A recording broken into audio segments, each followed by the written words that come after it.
muuqaal kale iyo macluumaad cusub. Waxaan idinla wadaagaynaa tababar loogu talagalay dadka ka shaqeeya arrimaha naafada ama naafada ah. Marka ugu horreysa, muxuu yahay tababarkan?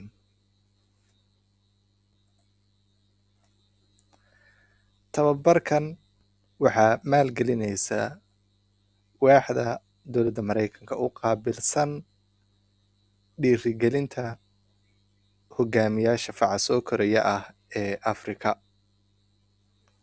Tababarkan waxaa lagu taageeri doonaa 12 qof oo xirfadoodu ay tahay heer dhexe, kuwaas oo u dooda xuquuqda dadka naafada ah ama iyaguba ah naafo arrimaha naafada ka shaqeeya.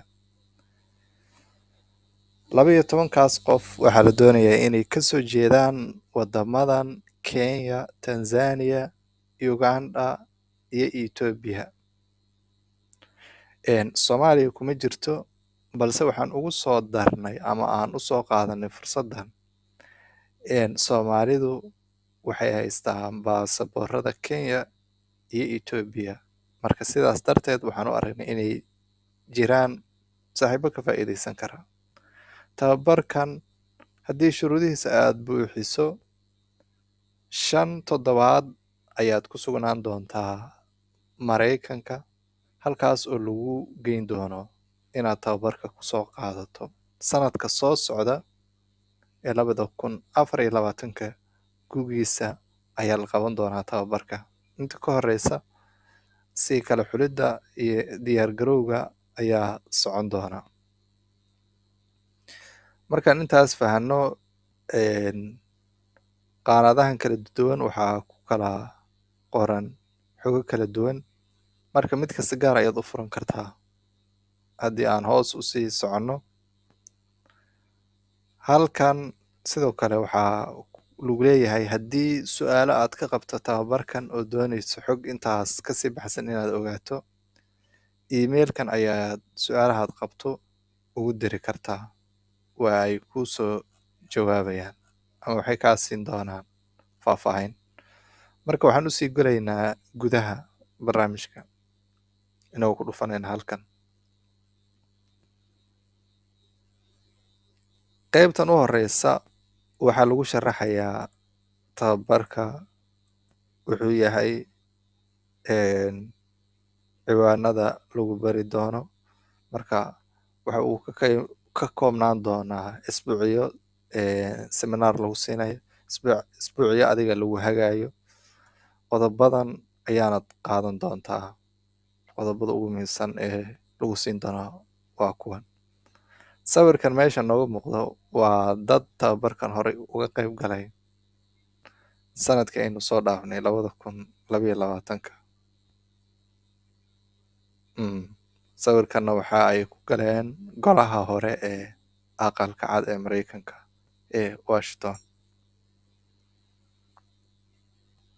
Markaan intaas ka gudubno, waxaa muhiim ah inaan sii ogaano faahfaahin kale oo ku saabsan yaa xaq u leh ama yaa u qalmo.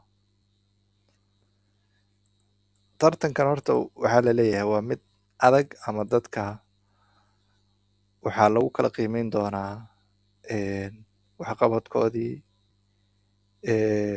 xaaladahooda.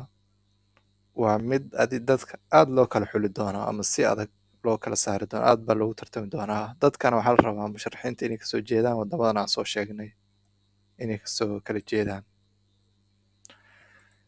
Qodobadan ayaa laga rabaa. Marka haddii aad u aragto in aad kasoo wada bixi karto ama aad ku wada sifaysan tahay inaad tababarkan codsato, midda koowaad, da'daadu inay u dhaxayso 25 ilaa 40, inaadan ka yarayn 25 iyo inaadan ka weyneyn 40 sano. Xilligaas bisha May oo la qaban doono oo sanadka 2024, xilligaas labadaas da' inaadan ka yarayn ama ka weyneyn. Inaad tahay muwaadin kasoo jeeda wadamadan 4 ah, wadamadan hadda ku nool. Inaad heli karto fiisahaas marka xogtiisa asna linkigaas ayaad sii raaci kartaa si aad u ogaato inaad shuruud aad kasoo bixi karta ay tahay. tan waxa waaye luuqadaada ingiliishka waa inay wanaagsan tahay, akhrintaada iyo qoraalkaaguba inay aad u wanaagsan yihiin. ugu yaraan inaad haysato ama leedahay 2 sano ama ka badan oo khibrad ah inaad leedahay ayaa la rabaa. inaad u safri karto Maraykanka si aad barnaamijkan uga qayb gasho. halkan waxaa lagu leeyahay dadka baahiyaha gaarka qaba ee israahaan kala duwan waxaa lagu dhiirigelinayaa dhankooda inay tababarkan codsadaan ayagoo isticmaalaya farta bareelka iyo teknolojiya kale ama waxyaabo kale oo electronic ah si ay usii helaan caawinaad dheeraad ah marka emailkan ayay la sii xiriiri karaan. halkan tababarka suu noqon doono ayaa laga hadlayaa. waxaa la filayaa bisha May 8 2024 inuu bilowdo isla markaana uu dhammaado June 13 isla sanadkaas. taariikhahan waxaa la leeyahay way isbedeli karaan. sidoo kale COVID-19 arrimihiisa ama xayiraadihiisa hadday soo kordhaan tababarku wuxuu noqon doonaa mid online lagu qaadan doono. marka habka codsiga uu dhici doono waxaad buuxin doontaa form online ah. markaad buuxiso waxaa lagu samayn doonaa xogtaada qiimeyn, kadibna waxaa xigi doona haddaad qiimeyntaas kasoo gudubto in wareysi lagaa qaado. marka halkan tilmaamihii waxaa ku qoran aad mareysay inta lagaa wadayo tababarka aad ku guuleysanayso ilaa bilowga shuruudihii waxyaabay aad mari lahayd halkan ku qoran. sawirkan isna waxaa ka muuqda dad hore uga qayb galay tababarka.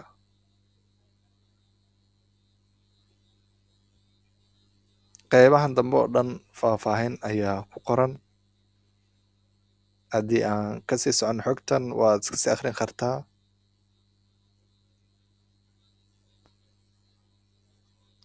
waxyaabaha dhanka safarka laga caawin doonana kuwan ayaa ka mid ah. waxaa laga caawin doonaa safarka dalkaaga ilaa Maraykanka,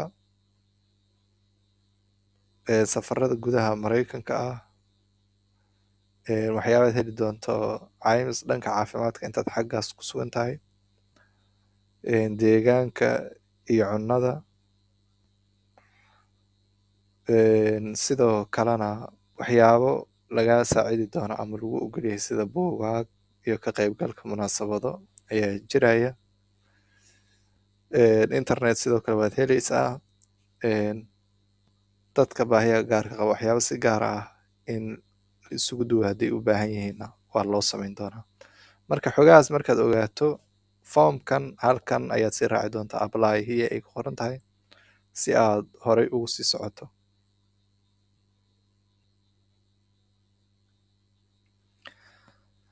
markaad foomka sidaas u gasho waxaa kuusoo baxaysa halkan xogtan aad iska sii hubinaysaa. halkan ay ku qoran tahay continue ayaad sii taabanaysaa. si uu ka koobnaan doono foomka aad buuxin doonto waxaad ka gudbi doontaa 5 qodob. 5 qodob waxaa ku jira marka warqado oo referensi ah. warqadahaas mid ka mid ah waa inaad kasoo qaadato goobta aad ka shaqayso. ugu badnaana waa inay 2 bog tahay. warqada kalena qof kale oo ka baxsan goobtaada shaqada oo asna wax ka sheegi kara khibradaada iyo inuu kuusoo qoro waaye. warqadahana waa in ay ka hadlayaan ama toos loogu sheegayo tababarkan inaad codsanayso. waxaa kale oo muhiim ah inay yihiin warqado mar dhow sanadkan gudihiisa la qoray 2023 haddii taariikhda Ethiopia lagu salayana 2015. haddii recommendationkaaga ay tahay luuqad kalena waa inaad soo turjunto. intaas markaad ogaato horey ayaad usii soconaysaa. halkana in aad shuruudahan wada buuxisay ayaad sheegaysaa. haddii aad buuxisay waad kusii soconaysaa. halkan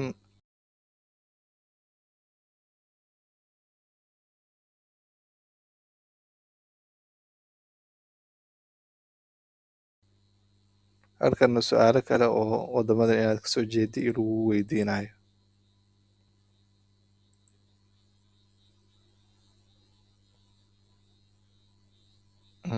marka halkana xooga waxaa ku xusan tababarka xiligu bilaabanayo inaad xiligaas diyaar u tahay. haddii uu covid loo tegi waayana inaad online ku qaadanayso.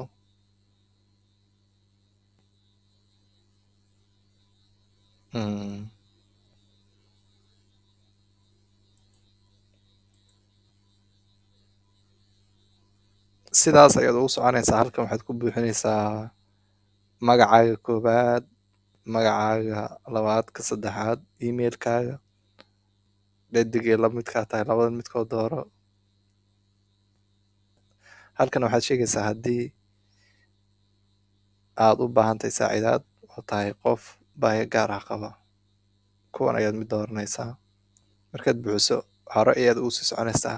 marka ilaa aad ka tagto halka ugu dambeysee lagu dhammaystirayo sidaas ayaad ku wadaysaa.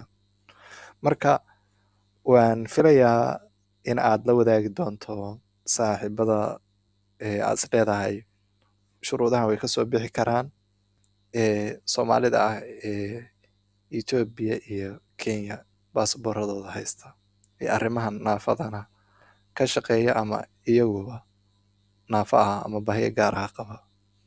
intaan muuqaal kale iyo fursad kale ku kulmi doono, nabadgelyo.